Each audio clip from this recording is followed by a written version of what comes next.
Fala pessoal, tudo bem? Como que vocês estão? Guilherme Petrerini aqui, diretamente do meu carro, para mais um vídeo sobre o universo de energia solar.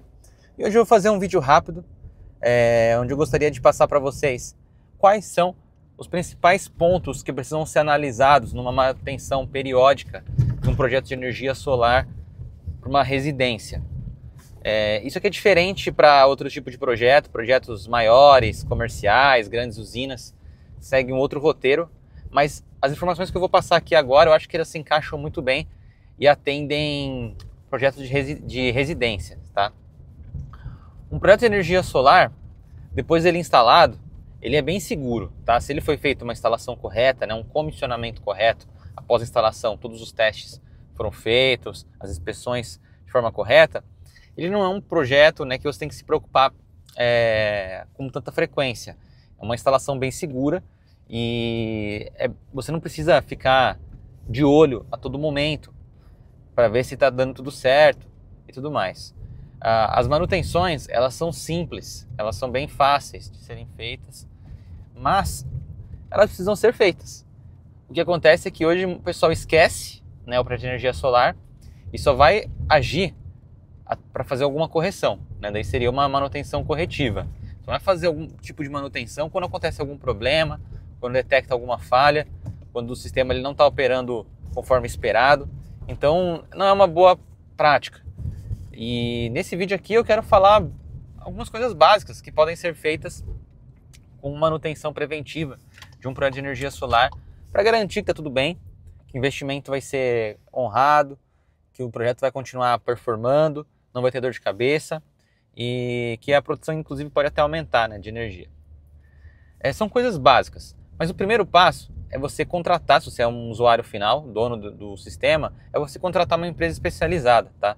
Energia solar, ela não é igual outro equipamento eletrônico, não é qualquer outro tipo de instalação que você está fazendo que não requer uma pessoa especializada. Energia solar requer uma pessoa especializada, porque nós estamos falando de um projeto complexo que teve uma assinatura de responsabilidade assinada e também que envolve níveis de tensão de corrente contínua elevado. Nós não estamos falando só de corrente alternada, nós estamos falando de corrente contínua elevado, que é algo que pode gerar arco elétrico, pode gerar derretimento, incêndio. A maioria dos incêndios, a grande maioria dos incêndios de energia solar são causados pelo lado de corrente contínua, porque a partir do momento que gera um arco ali, não existe, né, uma forma de você extinguir de forma fácil, se você não tem nenhum sistema de proteção, né, contra arcos elétricos. Então, se existe ali um mau contato, alguma coisa mal feita, no parte CC que vai gerar o problema. Então, você leigo, você que não tem qualificação, especialização e conhecimento, se você tentar por conta própria fazer essa manutenção, pode gerar problemas e, na verdade, nem pode fazer isso. Só pode ser feito por pessoas especializadas que conhecem ali a tecnologia, tá bom? E a manutenção é algo bem simples. Basicamente, é você verificar se a isolação do sistema está correta. Através de um multímetro, você consegue medir ali a tensão entre o positivo e o terra, o negativo e o terra, verificar se a isolação está tudo ok, se não tem nenhuma infiltração de umidade, de água, se nenhum roedor, às vezes, rompeu um pouco a isolação dos cabos. Então, é uma manutenção de fazer, na verdade, uma inspeção. Você faz uma medição, né, em cada um dos arranjos, e temos poucos arranjos, né, falando no sistema residencial, e verifica como que estão as condições, se a tensão está ok, se a isolação está ok. Então, esse acho que é o primeiro passo. Se você sentir que o valor está diferente daquilo que você anotou no comissionamento ou que está no relatório de comissionamento, seria interessante dar uma inspecionada, apertar novamente ali, né, se os conectores estão ok, se não tem nada frouxo, se não tem nenhum ponto de umidade, se não tem nada raspado. Às vezes na hora de passar os cabos ali, eles dão uma raspada, ou se não tem nada roído, às vezes algum roedor, um inseto, alguma coisa pode ter passado nos cabos. Então isso é uma coisa que dá para ser feita. O segundo é passar uma câmera térmica, né, nos módulos fotovoltaicos, aí, através de um drone, se você tiver essa possibilidade, para ver se não tem nenhum ponto quente nos módulos fotovoltaicos, para ver se eles não estão com nenhum problema no circuito ali que está causando esses pontos quentes. E uma câmera térmica de mão, verificar se as conexões, né, os apertos estão corretos, se a temperatura não está acima do normal. Então é uma forma muito boa de detectar algum problema precocemente, verificar se a temperatura ali das conexões está tudo ok. Passar um paninho, né, no dissipador de calor do inversor, porque às vezes ele gruda pó ali, e isso faz com que a dissipação não seja da melhor forma possível, então é só passar um pano seco ali mesmo para tirar o pó. Como já o sistema desconectado, é sempre bom às vezes abrir e fechar a chave interruptora seccionadora do inversor algumas vezes, né, já com tudo desligado, né, só para manter o contato ativo ali, porque às vezes a chave ela fica na posição ligada por muito tempo e aí ela pode perder um pouco o contato, né, com off, né, com a parte desligada, então ficar ligando e desligando a chave algumas vezes ali só para manter o contato, né, meio que dar uma estralada, né, nos movimentos.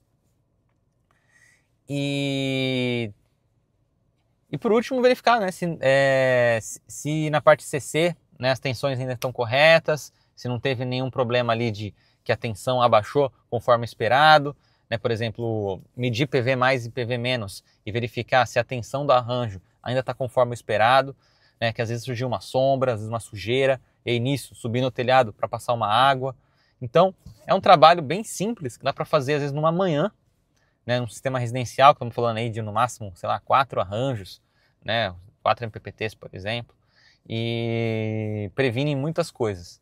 Tá? Então, fazer essa inspeção visual, fazer essa limpeza no inversor, fazer essa conferência na conexão da chave, medir, né, a tensão entre positivo e negativo e ver se a tensão está coerente com o projeto, se não tem nada atrapalhando, né? Fazer a medição de tensão entre positivo e terra para ver se não teve nenhum problema de isolação, né, nos arranjos, em cada um dos arranjos, todos os positivos e terra, todos os negativos e terra, fazer essa medição. Que mais? Fazer a medição de temperatura para verificar se está tudo bem, se não tem nenhum ponto quente, e se possível subir um drone para ver se não tem nenhum ponto quente nos módulos. E por último, passar aquele jato d'água nos módulos, conforme outro vídeo que eu passei para vocês aqui no canal, né, para aumentar a produção de forma periódica. Eu acho que também não vai ser nenhuma dificuldade. Então essa manutenção preventiva, ela pode ser feita a cada 6 meses, por exemplo.